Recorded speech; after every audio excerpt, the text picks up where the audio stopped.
Alors évidemment, c'est un vaste sujet. Dans les études littéraires, on a volontiers recours à cette notion de forme. On pourrait y consacrer 2 journées. On y a recours souvent de manière irréfléchie et sans toujours la définir. Il s'agit par exemple de la notion traditionnelle, scolaire, de la forme et du contenu, variante de l'opposition entre les mots et les choses, res et verba, ou encore de la distinction aristotélicienne de la matière et de la forme, ou encore de la distinction que faisait Montaigne entre matière et manière. La matière, c'est le sujet, la pensée, le sens, les idées, lesquels sont mis en forme dans les mots, les phrases, le discours, oral ou écrit, suivant le modèle de la copie et de la copie proposé par Platon dans le Phèdre. À l'école primaire, nous étions tous familiers de la distinction de la forme et du contenu lorsque nous analysions une fable de La Fontaine, et j'imagine que ça n'a pas changé. Je prépare en ce moment mon cours qui commencera en janvier, notamment sur le recueil posthume de Baudelaire, intitulé « Le spleen de Paris, petits poèmes en prose ». Le poète ayant longtemps hésité, disent les commentateurs, entre ces 2 titres, faisant référence l'un à la forme, petits poèmes en prose, l'autre au contenu, le spleen de Paris, forme et contenu étant liés et dépendant tous deux, selon la lettre dédicace, à la vie moderne.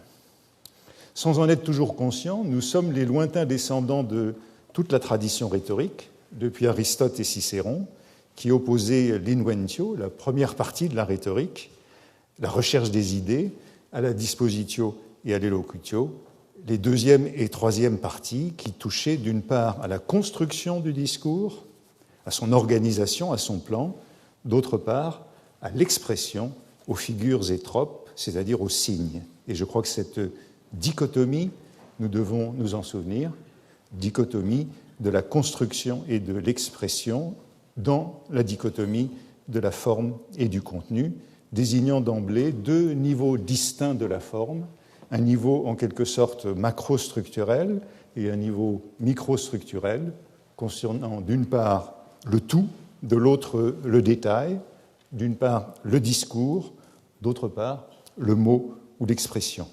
On pourrait penser au linguiste Hjelmslev qui avait raffiné ces distinctions, les distinctions de Saussure, et proposé de séparer le plan de l'expression et le plan du contenu, et de chaque côté, il distinguait encore forme et substance, ce qui donnait lieu à 4 termes, forme du contenu, forme de l'expression, substance du contenu, substance de l'expression.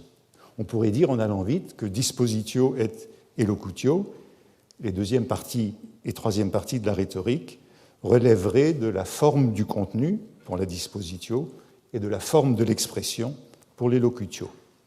Mais au sens large, une rhétorique, c'est encore autre chose. C'est d'abord une pragmatique, à savoir l'inventaire des formes du discours appropriées aux différentes circonstances, aux différentes situations à un moment donné.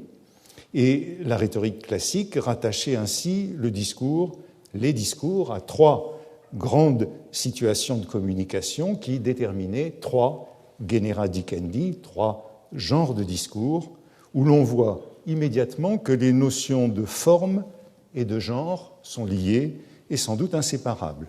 Ces 3 genres, nous les connaissons bien. C'est le genre judiciaire, où il s'agit pour l'orateur de défendre ou d'attaquer quelqu'un à cause d'un acte commis dans le passé. C'est le genre délibératif, où l'orateur s'adresse à une assemblée afin de la persuader de prendre une décision qui concerne l'avenir. Et le genre épidictique, où l'orateur vante les mérites ou critique les défauts d'une personne ou d'une institution. La rhétorique ne prétendait pas que cette tripartition des genera dicendi recouvrait toutes les situations de discours, que tout discours relevait d'un des 3 genres, mais elle assignait certaines situations de discours à un genre. Le plaidoyer au genre judiciaire, le sermon au genre délibératif, l'oraison funèbre au genre épidictique. Et l'on voit immédiatement que la notion de forme est liée à une autre notion, celle de norme, comme Mireille Delmas-Marty l'a déjà évoqué. Les formes sont des normes, et ces deux notions sont sans doute inséparables. Un genus dicendi, c'est à la fois une forme et une norme. Au nom de la convenance, du déquête, il est impossible de séparer la forme discursive de la norme. Dans la poétique d'Aristote, on trouvait une autre tripartition formelle des genres, celle-ci plus proprement littéraire, entre l'épopée, le drame, tragédie ou comédie, et la poésie lyrique. Il a été tentant de rapprocher ces deux tripartitions. Les trois genera dicendi de la rhétorique ont ainsi été associés, du Moyen-Âge à l'âge classique, à la triade héritée de la poétique d'Aristote pour servir d'ébauche à une classification exhaustive des formes. On a aussi conçu une corrélation entre les trois genres rhétoriques, les trois genres littéraires, et une troisième tripartition, celle des niveaux de style que proposait Aristote dans l'orateur, le style simple, le style moyen et le style élevé. Cette volonté assimilatrice est symptomatique. On voudrait rendre conformes, équivalentes, trois conceptions possibles de la forme littéraire. La conception rhétorique ou pragmatique, la conception poétique, macrostructurelle, descriptive des constructions textuelles, et enfin la conception stylistique, microstructurelle, descriptive de l'expression du texte. C'est l'identification de ces trois points de vue, mais dont il faut maintenir la différence, stylistique, poétique et rhétorique. Ces trois points de vue, une fois identifiés, c'est ainsi qu'on crée une norme. On voudrait qu'un discours soit cohérent, que sa forme soit conforme selon ces trois points de vue. Ainsi, les trois tripartitions formelles de l'Antiquité, rhétorique, poétique et stylistique, ont été organisées au Moyen-Âge dans un système clos, contraignant, connu sous le nom de roue de Virgile. Les trois tripartitions formelles étant encore associées, et c'est un peu la magie du chiffre 3, aux trois œuvres majeures de Virgile, comme modèle littéraire des trois genres, formes et styles. Aux trois, les bucoliques, des géorgiques et des néides. Et voici la roue de Virgile, où aux trois sortes de genres ou encore de styles correspondent trois encyclopédies. On retrouve ce qu'évoquait Philippe Descola ce matin, un rapport avec la classification et l'encyclopédie. Trois mondes exclusifs, trois encyclopédies complètes avec leurs arbres, leurs animaux, leurs métiers. Le stylus humilis met en scène des pâtres, l'arbre qui lui convient est le hêtre, le stylus mediocris parle des paysans, les arbres sont les arbres fruitiers, le stylus gravis traite des guerriers, les arbres prévus sont le laurier et le cèdre. On a donc un système complet, consistant, comme on dirait en anglais. Je suis parti de la notion de forme, j'ai vite constaté que celle de genre, de style et de norme en étaient solidaires et inséparables. Dans la roue de Virgile, elles sont même identifiées. Sans aller jusqu'à faire de toute forme une norme, un des problèmes essentiels, inévitables, posés par la notion de forme littéraire, est ainsi mis en évidence. Son oscillation entre le genre et le style. Avec la rhétorique, j'ai distingué, au titre de la forme et par opposition à la matière, deux niveaux, celui de la construction, forme du contenu, et celui de l'expression, forme de l'expression, dispositio et elocutio. On aimerait que ces deux plans formels soient cohérents, convergents, corollaires. La roue de Virgile les rabat parfaitement l'un sur l'autre, genre et style ne faisant plus qu'un. À l'époque moderne, on est plus prudent, et quand on parle de formes littéraires, sans oser les identifier, on hésite entre les deux et on évite les deux. La forme est souvent un euphémisme permettant de ne pas trancher entre genres et sous-genres et styles. Ainsi, Roland Barthes, dans le degré zéro de l'écriture, insistait sur ce qu'il appelait la responsabilité de la forme, sur la morale de la forme. La forme, disait-il, est la première et la dernière instance de la responsabilité littéraire. Mais qu'appelait-il forme? Ni le style, puisqu'il s'en démarquait, ni le genre, ni les sous-genres, dont il ne s'est jamais beaucoup soucié, mais une sorte de médiation entre style et genre qu'il nommait écriture. Il n'était pas encore revenu à l'ancienne rhétorique, mais cette écriture, sans prendre parti sur le genre ou le style, relevait à la fois de la dispositio et de l'ellocutio, opposés au contenu auquel Sartre avait limité l'engagement. Il y avait donc pour lui, pour Barthes, un engagement formel de l'ordre de cette notion intermédiaire entre style et genre. L'avantage de la notion de forme est donc son équivoque, renvoyant à la fois à la forme de l'expression et à la forme du contenu. Elle relève de deux niveaux d'analyse différents et elle est située à cheval sur la phrase. Émile Benveniste proposait ici même de distinguer nettement linguistique de l'énoncé et linguistique de l'énonciation autour de la phrase comme niveau discriminant. Au-dessous de la phrase, on a affaire à la linguistique stricto sensu, phonologie, syntaxe, sémantique. Au-delà de la phrase, d'autres domaines prennent le relais, observés par la pragmatique, la rhétorique, la poétique, la sémiologie ou encore la théorie des genres. Mais on peut observer qu'à ces deux niveaux, infraphrastique ou supraphrastique, on parle de forme. Par exemple, quand on dit couramment qu'il y a des formes fixes de la poésie pour désigner ces sous-genres que sont le sonnet italien, français, anglais, etc. L'intérêt de la forme est donc son ubiquité. C'est un peu une sorte de joker des études littéraires, mais c'est aussi son inconvénient. La forme, c'est pour ainsi dire la limite, la frontière entre linguistique et littérature, et elle déborde des deux côtés par le truchement du genre ou du style. Hier, Alain Prochant nous parlait de frontières mobiles. Eh bien, la forme institue bien ce type de frontières mobiles entre deux domaines, littéraires et linguistiques. Donnons pour exemple le livre canonique, impossible de ne pas le citer ici, Les formes simples d'André Jolès, livre de 1930, traduit en français en 1972 seulement, à la grande époque du formalisme, et qui est une contribution importante à la théorie des genres. Sous le nom de forme simple, Jolès analyse en effet un niveau de langage qu'il qualifie lui-même d'intermédiaire entre linguistique et littérature, entre signe et construction, ou entre style et genre. Et ce niveau limite, je le cite, « Je pense à ces formes qui ne sont saisies ni par la stylistique ni par la rhétorique, ni par la poétique, ni peut-être même par l'écriture, et qui ne deviennent pas véritablement des œuvres littéraires, qui ne constituent pas des poèmes, bien qu'elles soient de la poésie, bref, à ces formes qu'on appelle communément légendes, gestes, mythes, devinettes, locutions, cas mémorables, contes ou traits d'esprit. Pour Jolès, chacune de ces formes représente ce qu'il appelle un geste verbal élémentaire, quelque chose comme un atome littéraire. Et chacune correspond, c'est une hypothèse très forte, à ce qu'il appelle une disposition mentale, c'est-à-dire une conception du monde, une représentation de l'univers et son expression dans le langage. Je le cite, « Sous l'empire d'une disposition mentale déterminée, des phénomènes de même espèce quittent la diversité de l'être et de l'événement pour se cristalliser.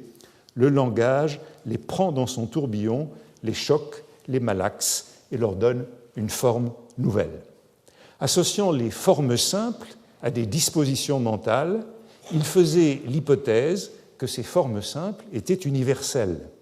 Je le cite encore, « Les mêmes dispositions mentales régnant partout, les mêmes formes en résultent, les réalisations seules prenant un caractère différent selon l'endroit. » La forme simple est donc un schéma élémentaire, à la fois mental et verbal, sous-jacent, qui s'actualise diversement selon l'espace et le temps dans ce qu'il appelle une forme simple actualisée et au-delà dans une forme savante, c'est-à-dire lorsque ces formes sont littéraires, individualisées.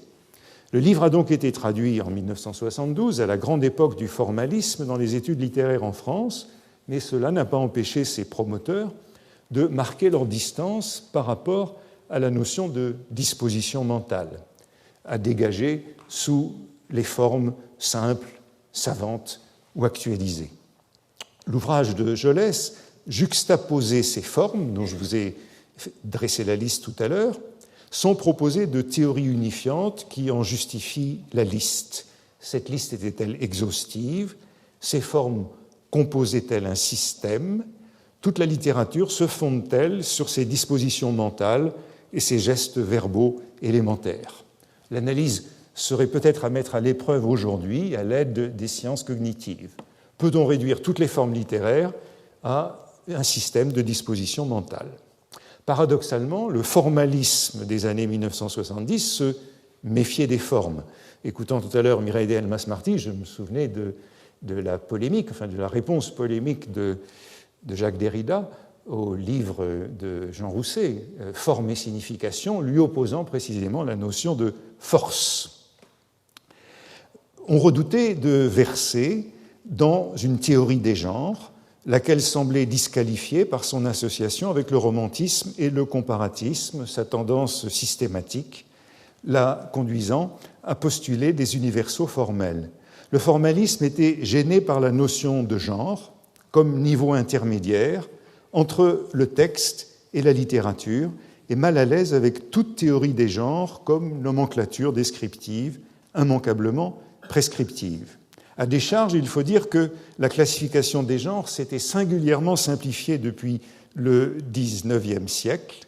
Seul le roman, la poésie et le théâtre avaient survécu au romantisme et au XXe siècle, il ne restait plus grand-chose, comme le montre ce diagramme fait à partir de Google et leur programme qui s'appelle Ngram aujourd'hui, où vous voyez combien tous les genres se sont réduits face au roman, qui est le seul dont la courbe soit remarquable au XXe siècle. Tragédie, je ne sais pas si vous pouvez lire, comédie, depuis le bas, c'est comédie, tragédie, poème, poésie et roman. Et ça serait du même ordre en anglais que voici. J'y ai ajouté la fiction pour voir que c'est un substitut de roman. Le genre n'était donc pas une notion pertinente du point de vue de la théorie littéraire. Je dois même avouer que dans l'ouvrage sur la théorie littéraire que j'ai publié il y a un certain nombre d'années, Le démon de la théorie, il n'y a pas de chapitre sur le genre. Comme cela m'a été reproché par la suite, et j'ai du coup fait un cours sur la notion de genre littéraire qui est toujours accessible en ligne sur le site de Fabula. Si nous avions peur du genre, c'était au nom de cette éternelle question insoluble du statut des formes, de l'existence des genres, du statut existentiel des formes, craignant toujours de répéter l'erreur de Brunetière, darwinien en littérature, qui disait que les genres naissent, se développent et meurent comme les espèces. Nous réduisions donc les genres à ce que Wittgenstein appelait des aires de famille. Et disons que pendant longtemps, on n'a plus osé parler des genres et des formes que comme des aires de famille.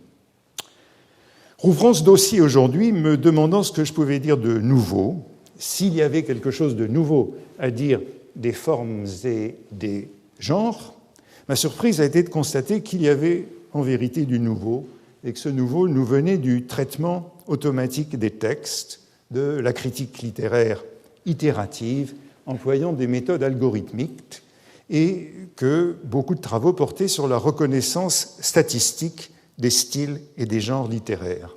Autrement dit, des formes littéraires à leurs deux niveaux. C'est la contribution de ce qu'on appelle en anglais les digital humanities, en français humanités numériques, mais qui sont peu développées dans la langue française. Comme souvent, c'était une autre question qui était à résoudre pour les humanités numériques, et la question des formes et des genres est une retombée imprévue. Au départ, il s'agissait de l'éternelle question du théâtre élisabétain, de la collaboration des auteurs et, bien entendu, de l'attribution des pièces à Shakespeare ou à un autre dramaturge. Les humanités numériques peuvent résoudre certaines questions d'attribution, mais aussi en poser de nouvelles, imprévues, de forme et de genre. Je renvoie aux travaux, par exemple, de John Burroughs et Hugh Craig à l'université de Newcastle en Australie, mais il y a beaucoup d'autres entreprises comparables. Au départ, il s'agit de stylistique statistique appliquée aux études d'attribution, utilisation de formes stylistiques comme indice pour l'attribution des textes. Et leur trouvaille, c'est de laisser les variables, les traits distinctifs, émerger eux-mêmes des textes par une analyse statistique non supervisée. On compte les mots les plus fréquents et on utilise ces fréquences comme variables. Or, les mots les plus fréquents dans un texte sont les mots outils, les mots grammaticaux. On utilise la fréquence relative des mots très courants pour comparer des textes et mettre à l'épreuve leur attribution. L'hypothèse, c'est donc que l'identité, l'attribution, est fondée non sur les mots lexicaux, comme on l'avait posé la plupart du temps jusque-là, les mots pleins, les mots rares, mais sur les mots outils, les mots que nous ne lisons pas, les déterminants, articles, possessifs, démonstratifs, coordonnants, subordonnants, mots syntaxiques et non mots sémantiques. Les mots les plus banals forment la trame du texte, un réseau invisible auquel nous ne prêtons pas garde. Or, si j'utilise une autre image, c'est celle du liant, de l'emploi linguistique, ce qu'on ne lit pas dans la lecture linéaire, ce que nous ne lisons pas, parce que nous lisons à la recherche du singulier, voire de l'unique, c'est ce que lit la machine quand elle compte. Et voici donc un premier schéma des pièces de Shakespeare du premier folio, classées sur la base de la stylistique statistique. On compte les 12 mots les plus courants des pièces de Shakespeare, des 25 pièces du premier folio. Ça donne une matrice donc de 12 mots et de 25 pièces. Ensuite, on lui applique la méthode automatique de l'analyse en composantes principales, qui cherche à déterminer, donc à réduire à 2 composantes principales, et on obtient ceci. Sur les abscisses, le score le plus élevé est pour I, is, you and it. C'est ce qui est le plus proche, qui forme un cluster, et qui a la fréquence voisine dans les mêmes pièces. Ensuite, évidemment, il faut interpréter ces composantes principales. Sur les abscisses, à l'autre bord, à l'autre extrême, vous avez of, and et the, c'est-à-dire une opposition entre le score le plus élevé pour ce qui est de l'ordre du dialogue, de l'interaction, et à l'autre extrême, ce qui est de l'ordre de la description. Et si l'on applique les mêmes critères à la distribution des pièces, on obtient ceci. Sur la droite, vous avez une distinction entre les pièces historiques, qui sont sur les pièces historiques sur la gauche, et les autres, sans distinction entre comédie et tragédie, pièces de l'interaction, sur la droite. Et si vous voyez maintenant les ordonnées, vous avez de to au score le plus bas à A au score le plus haut, ce qui correspond en gros à Richard II, modèle de pièce historique, au Merry Wives of Windsor, modèle de pièce comique, opposition d'un style formel et d'un style familier. J'en retiens qu'il y a donc une possibilité de discriminer les pièces historiques de Shakespeare des autres du point de vue de la fréquence relative des mots les plus courants. Ce type d'analyse a été largement exploité dans la dernière dizaine d'années, avec donc ce principe nouveau qui est de ne plus s'intéresser aux mots rares, aux constructions verbales extravagantes, mais à ce qu'il y a de plus ordinaire aux mots courants. Et voici un autre schéma obtenu par Jonathan Hope et Michael Whitmore, c'est toujours sur Shakespeare, et cette fois-ci c'est un peu plus complexe puisque ce qu'ils analysent, c'est non plus des mots, mais des suites de mots qui forment des catégories grammaticales, sémantiques ou rhétoriques. C'est un programme qui s'appelle Docuscope, qui est de Carnegie Mellon University, et le même principe de l'analyse en composantes principales. Et on obtient 2 groupes pour les pièces de Shakespeare, groupe 1 et groupe 2, séparés automatiquement par le programme, et ça correspond à peu près exactement à la division en genres du premier folio de Shakespeare en 1623. D'un côté, les pièces historiques qui forment le groupe 1, et de l'autre, les comédies qui forment le groupe 2. Alors, il faut bien sûr toujours s'intéresser aux anomalies, aux observations exceptionnelles. On trouve en bas du groupe 1, The Comedy of Errors, A Midsummer Night's Dream et The Tempest. Et dans le groupe 2, on trouve, si mes souvenirs sont bons, oui, Henry VIII, Henri VIII, qui est la dernière pièce de Shakespeare écrite précisément en collaboration. Compliquant leur schéma, ils ont obtenu ce tableau suivant, ce qui représente toutes les pièces de Shakespeare à partir de 776 segments de 1000 mots consécutifs et cette analyse des catégories par le programme de Carnegie Mellon. Et on a une distinction nette entre les comédies et les pièces historiques. C'est la distinction qui réapparaît dans chacun de ces deux programmes. Les deux composantes principales qui rendent compte au mieux des différences entre les comédies qui sont en haut à droite et les pièces historiques qui sont en bas à gauche, et pratiquement on peut les séparer par une diagonale. L'analyse statistique nous montre qu'il existe des différences linguistiques consistantes entre les comédies et les pièces historiques et que ça reproduit la classification générique du premier folio. Il y a donc une corrélation forte entre statistiques linguistiques et division des genres proposées à l'époque par les éditeurs. Quant aux observations aberrantes, on peut en général les analyser. Ainsi, Othello se retrouve toujours classé par les ordinateurs du côté des comédies, ce qui confirme beaucoup d'analyses faites d'Othello, montrant que l'intensité tragique est accrue par l'emploi de schémas verbaux typiques de la comédie et de la tragédie, et avec des effets d'ironie qui ont souvent été observés par les critiques. Dernier type d'application par ces analyses par composantes principales, moyen de distinguer les auteurs, donc moyen de distinguer les styles individuels, statistiques, et ce problème d'Henri VIII que je décrivais tout à l'heure, puisqu'il y a deux auteurs, Shakespeare et Fletcher. Voilà comment on peut séparer par l'analyse en composantes principales les pièces de Shakespeare, des pièces en jaune, des pièces de Fletcher en bleu, basées sur la fréquence des 40 mots les plus courants dans les pièces pour les 199 personnages principaux de Shakespeare, 62 de Fletcher, etc., pour 200 mots outils, etc. Et on peut ainsi séparer le corpus de Shakespeare sûr et le corpus de Fletcher sûr. Et maintenant, quand on introduit Henri VIII, suivant la division admise par les critiques, voici ce qu'on obtient. Et vous voyez les données à droite. C'est absolument parfait. Hein. Le roi de la partie attribuée à Shakespeare étant au milieu de la partie Shakespeare, tandis que le roi attribué à Fletcher est au milieu de la partie Fletcher, etc. Cette méthode est maintenant assez largement appliquée, cette méthode de statistique, sur les mots les plus courants, et en voici un bel exemple sur les textes controversés des Federalist Papers, encore un cas bien connu.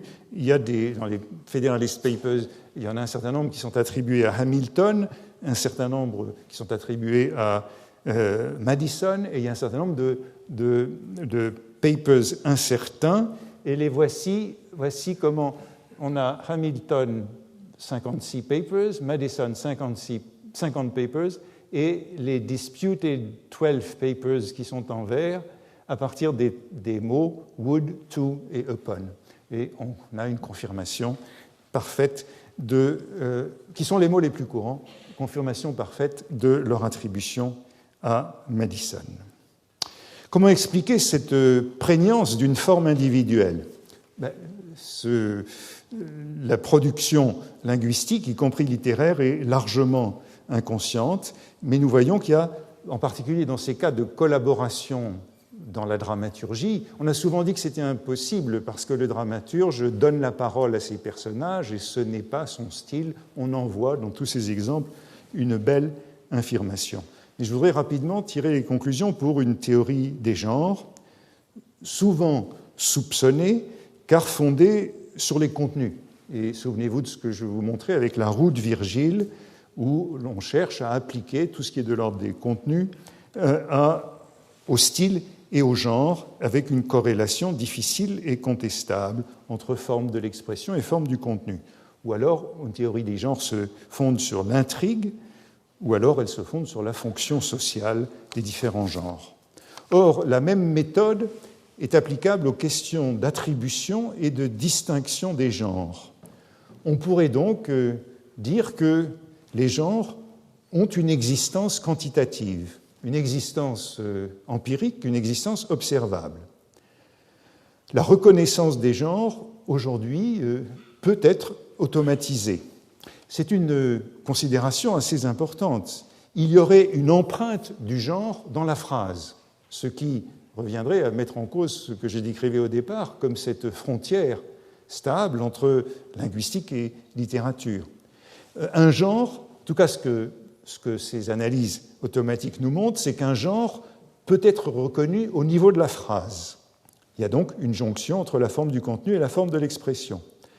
Si on veut être plus modeste, on dira simplement que le traitement automatique rend le genre visible au niveau de la phrase et qu'il faut ajouter, je l'ai dit, c'est une considération majeure, que cette signature du genre au niveau de la phrase se trouve dans les mots syntaxiques et non pas dans les mots sémantiques. Autrement dit, elle se trouve dans ce qui est insignifiant dans le texte littéraire. Un ancien collègue de Columbia, Franco Moretti, qui est aujourd'hui à Stanford, a tenté d'appliquer ces hypothèses récemment, tout récemment, c'est en cours, ces hypothèses qui viennent de l'analyse des pièces de Shakespeare au roman victorien du XIXe siècle, en se posant la question de savoir si des algorithmes générés par ordinateur peuvent reconnaître les genres littéraires. Est-ce qu'on peut demander à l'ordinateur si David Copperfield est un roman gothique ou un Bildungsroman? Peut-on traiter automatiquement les genres littéraires? Je passe vite parce que je n'ai plus beaucoup de temps, mais il a étudié ainsi un corpus de 36 romans victoriens qui ont été analysés par deux méthodes. La méthode que je décrivais tout à l'heure, Docuscope, le programme de Carnegie Mellon qui compte des catégories grammaticales, et par l'autre méthode plus simple qui est les mots les plus fréquents, most frequent words. Et cela donne, cette fois-ci c'est représenté par, je saute sur tout ça, c'est représenté par des dendogrammes qui nous montrent les écarts. Bon, voilà, quand on applique ces dendogrammes à Shakespeare, on retrouve en gros la même chose, les distinctions des différents genres shakespeariens, c'est assez stable. Et voici ce que ça donne sur les romans victoriens, sous représentation donc de dendogrammes, où les distances sont toutes significatives, et sous représentation sous une analyse en composantes principales. Je ne sais pas si vous voyez bien les lettres, mais elles symbolisent les sous-genres du roman victorien, et ce qu'on peut en retenir, c'est qu'il y a aussi une sorte de diagonale qui passe entre les romans gothiques et historiques qui sont tous à gauche, vous voyez pouvoir les H et les G sont tous à gauche, et en revanche, à droite, vous avez tous les romans Bildung, B et industriels, se trouvent tous à droite. On a donc une représentation des composantes, des deux composantes principales pour les mots les plus fréquents qui nous permet cette ébauche. Alors c'est encore embryonnaire et il est possible qu'il y ait un biais historique puisque tous ces romans ne sont pas exactement synchroniques.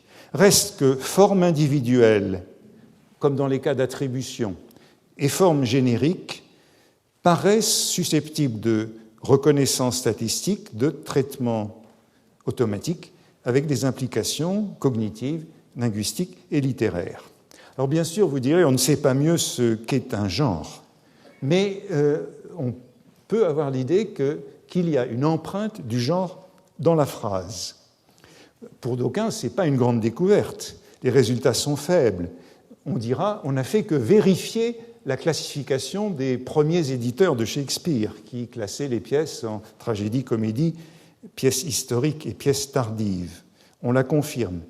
Mais il me semble intéressant qu'on fonde cela sur la densité des mots outils et des mots qui sont donc insignifiants. Au fond, c'est appliqué au genre littéraire la méthode de Giovanni Morelli en histoire de l'art, qui attribua ainsi la Vénus endormie de Dresde à Giorgione, alors qu'elle était exposée comme une copie de Titien. C'est le fondateur de l'attributionnisme et de la connoisseurship, méthode analytique déjà, pour technique du détail qui distingue la manière, la main d'un artiste dans les objets constants d'une pièce à l'autre et qui avait déjà soulevé le scandale de la recherche de la personnalité là où l'effort personnel est le moins intense, dans les tics, les automatismes, les gestes inconscients. Morelli est évoqué par Freud dans son Moïse, sur le Moïse de Michel-Ange, et plus récemment par Carlo Ginzburg dans son bel article sur les traces. Pour assigner un tableau, on s'attache aux détails négligeables, disait Morelli, aux vêtis tels que la représentation des ongles des mains, des lobes des oreilles, des auréoles et autre chose qu'on ne remarque pas. C'est l'idée que, au fond, la signature est dans ce qu'on ne lit pas ou dans ce qu'on ne voit pas. Et Morelli disait, faisait même la comparaison avec le discours. Mes adversaires se complaisent à me qualifier comme quelqu'un qui ne sait pas voir le sens spirituel d'une œuvre et qui, de ce fait, donne une importance particulière à des éléments extérieurs, comme les formes de la main ou de l'oreille, et même, horribile dictu, à des objets aussi antipathiques que des ongles. Eh bien, les ordinateurs s'intéressent donc à ces articles et ces pronoms et ces propositions non remarquables. Lui-même, Morelli comparait ces détails insignifiants aux mots et phrases favoris que la plupart des gens introduisent dans leur discours et leur écriture sans en avoir l'intention, voire sans s'en rendre compte. Mais il n'ajoutait pas que ces mots, c'était le liant, les mots vides, non les mots pleins, l'équivalent des ongles et des lobes d'oreille. J'arrêterai là, mais vous voyez qu'il y a certainement affaire avec les humanités numériques, et j'ai constaté en préparant cet exposé qu'il n'y avait rien en français jusqu'à aujourd'hui de comparable, et il me semble que sur la tragédie classique ou sur le roman du XIXe siècle, on pourrait essayer d'entreprendre le même type d'analyse aujourd'hui. Merci.